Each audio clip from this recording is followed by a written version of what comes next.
Transgender کا بل پاس ہوا ہے، اس کے کیا کیا نقصانات ہیں اور یہ کیا ہے؟ اچھا جی، سب سے پہلے تو یہ میں بتا دوں کہ ٹرانسجنڈر یہ کہتے کسے ہیں؟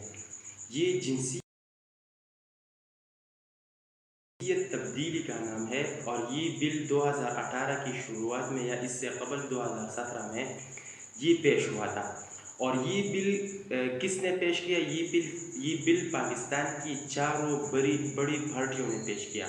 یہ بل سب سے پہلے پاکستان کی تحریک انصاف کی شیرین مزاری، پاکستان مسلم لیگ نون، پاکستان تحریک انصاف اور پاکستان مسلم لیگ خاف کی 4 عورتوں نے یہ بل پیش کیا اور ایڑی چوڑی کا زور لگا کے اس بل کو نافذ کرنے کی انہوں نے کوشش کی ہے۔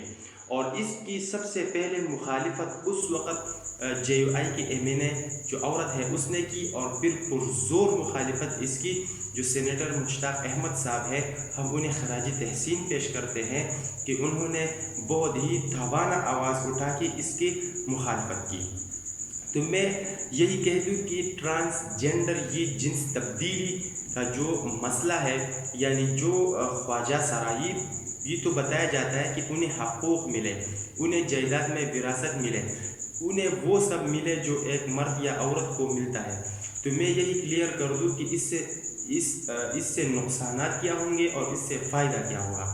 اس سے تو یہی نقصان ہوگا کہ ایک خواجہ سرا اگر یہ چاہے گا کہ مجھ میں عورتوں والی فیلنگ آتی ہے تو میں نادرا میں جا کے نادرا اس قانون کے تحت پابند ہوگا کہ وہ اسے عورت پھر ڈکلیئر کر دے، یا جو مرد یہ کہے کہ مجھ میں عورت والی فیلنگ آتی ہے تو وہ عورت ڈکلیئر ہوگا مرد سے، تو یہ جنسیت تبدیل ہوگا۔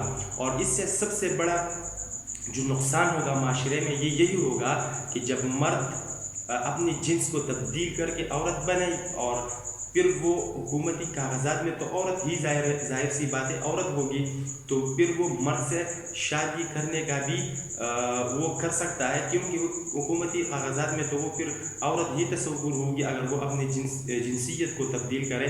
تو اس سے ہم جنس پرستی جنم لے گی۔ تو ہم اگر نظر ڈالیں جس طرح اللہ رب العزت نے حضرت آدم علیہ السلام کو پیدا کیا، تو نسل کو بڑھانے کے لیے عورت جو بی بی حوا علیہ السلام ہے اسے جنم دیا، یعنی میل اور فیمیل، یعنی دنیا میں جتنے بھی فطرتی عمل ہے یعنی نسل کو بڑھانے کے لیے، تو ایک مرد اور ایک عورت یعنی ایک میل اور فیمیل مذکر اور مؤنث ہوتا ہے۔ تو اسی طرح پوری دنیا کو نسل در نسل بڑھانے کی موقع مل جاتا ہے۔ تو یہ غیر فطری عمل ہے کہ اگر مرد اور عورت سے شادی کرے، تو یقیناً ہم جب قرآن مجید میں دیکھتے ہیں تو خنزیر کو سب سے پلید جانور کہا گیا ہے۔ حالانکہ بہت زیادہ جانور کا گوشت کھانا حرام ہے، مگر قرآن مجید میں بار بار حرمت علیکم المیتۃ والدم ولحم الخنزیر، خنزیر کا نام لے کے اس کی حرمت آئی ہے۔ اور یہ عمل زیادہ تر خنزیر میں پایا جاتا ہے کہ مذکر کے ساتھ یہ بدفعلی کرتا ہے۔ تو اگر انسانوں میں یہی آ جائے، جس طرح کہ ہم دیکھتے ہیں یورپ میں یا جس طرح امریکہ میں یا فرانس میں یہ قوانین موجود ہے، وہ مرد سے عورت سے شادی کر سکتا ہے، لیکن یہ ہم ایک معاشرے میں رہتے ہیں، ایک اسلامی معاشرے میں رہتے ہیں، اور یہ بل پاس بھی ان ہی لوگوں نے کیا ہے جو اسلامی مملکت یعنی اسلامی جمہوریہ پاکستان کی منتخب نمائندے ہیں۔ انہیں اس قوانین کو بنانے کے لیے بھیجا ہے تاکہ وہ عوام کی فلاح کے لیے ہو، لیکن وہ قوانین بناتے ہیں جو قرآن اور سنت سے متصادم ہو۔ یہ بالکل قرآن اور سنت سے متصادم ایک قانون ہے، اور اس سے معاشرے میں بہت ساری برائیاں جنم لیں گے۔